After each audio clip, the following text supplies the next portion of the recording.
of the Papanui-Innes Community Board, Waipapa Papanui-Innes Community Board, to come forward. Thank you.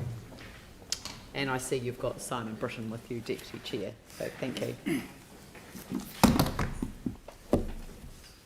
Kia ora koutou, thank you for having us along today. First up, I haven't got the slides yet. we haven't got slides yet. Looks like they're about to appear.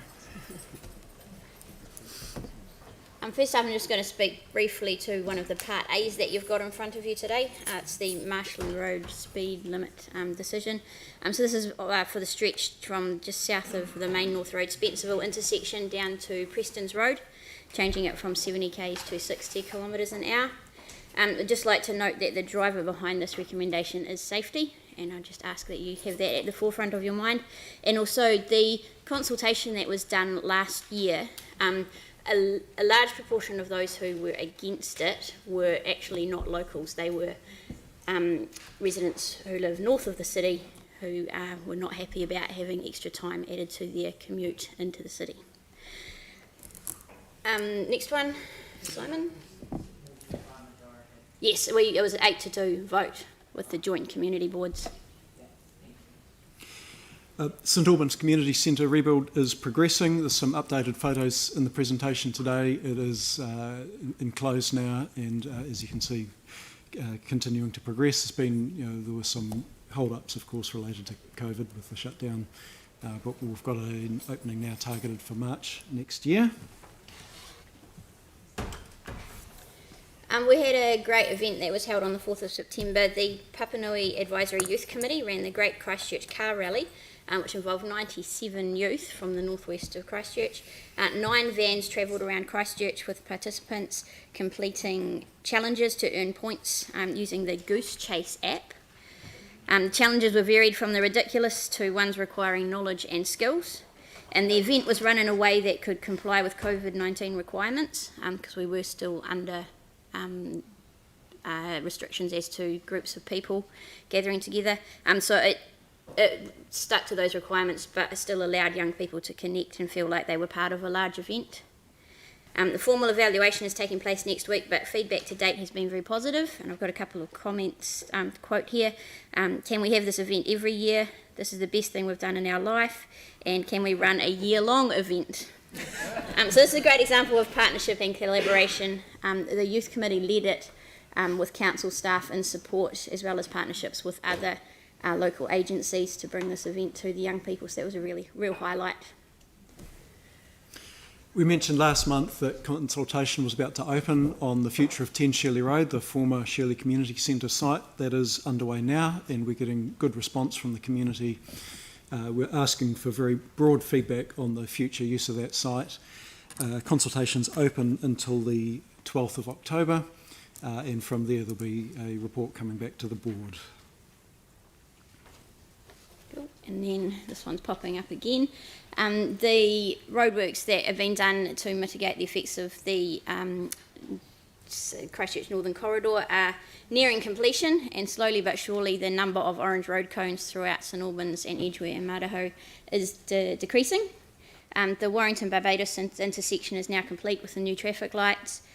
Work is continuing on the new signalised T intersection at Forfar and Warrington, and Barbados-Edgware intersection is nearly done too. Cranford Street is just having some final resealing work done. And we recognise that this has been a long and stressful process for residents to deal with, as well as contractors. So it's great to see it nearing completion in the next few weeks. And as I'm sure you're all aware, event season is, we're really into it now with spring and a lot of community events coming up. In the Papanui-Innes area, there's a wide range of events that are happening from this weekend onwards. As well as what you can see there, there's a significant community tree planting event happening at Cranford Basin this weekend, and other local fetes and so on. There's 2 events here that are happening with locally, including Whakaoho, the Papanui Community Day, and preceding that this year for the first time a night market at the Papanui Youth Development Trust. We've also got Shirley Shine, coming up, and a number of other events, as well as Summer with Your Neighbours. The board has allocated funding to a significant number of groups, and after all, who doesn't like a community barbecue?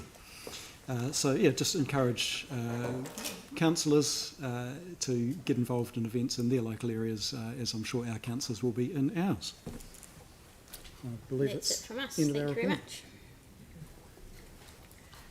Thank you. I was going to ask whether your community board's given any consideration of some sort of celebration of the end of the roadworks when it comes, you know, a street party of some sort. You know, I just feel like as a city this was imposed on us, and it would be good to acknowledge the disruption that it's caused the residents. Yeah, that's something we can definitely discuss. It hasn't been brought up yet. I think it impacts such a wide area, so it's Yeah. more than just sort of a street party, but it's definitely something we can Well, we could discuss. close off Sherborne Street to do it. I'm sure just that would go down saying, well. just saying. Yeah. Yeah, that's right. I'm Sorry, aware. did you have a question? No? Aaron? Yeah, so just with the opening at the motorway, is there going to be a walk-through, bike-through like we did with the Western bypass? That's planning for that's underway at the moment. Oh, great. They are So it will looking be at one that of those? option. Yeah, Yeah, that was really it was really good. 15 kilometres. The cycleway's 13 kilometres. We had a sneak preview last week, Emma, Mike and I and a few others. And to me the highlight is the cycleway along the side. I must say it's absolutely amazing. It's totally off-road and it goes under underpasses and over along waterways. 800,000 tree plantings have gone in there, and all the stormwater basins for water quality. It's a pretty amazing job they've done. So I don't know how you'd do you might be able to do a section of it as a walk-through, but... Just bike. Or bike, yeah. But Just- that's the silver lining in my view. Yeah. Regarding the completion of the works, I'm aware one sentiment in the community is it'll be great for the road cones to be gone, but what's going to follow the road cones, of course, is the increased traffic, so we do just need to be sensitive to that as well in terms of the impact on the community. Okay. All right, so would you like to move that, Pauline, and seconded Mike? I'll put that motion. All those in favour say aye. Those opposed say no. That's carried. Thank you. Thank you both very much. Thank you.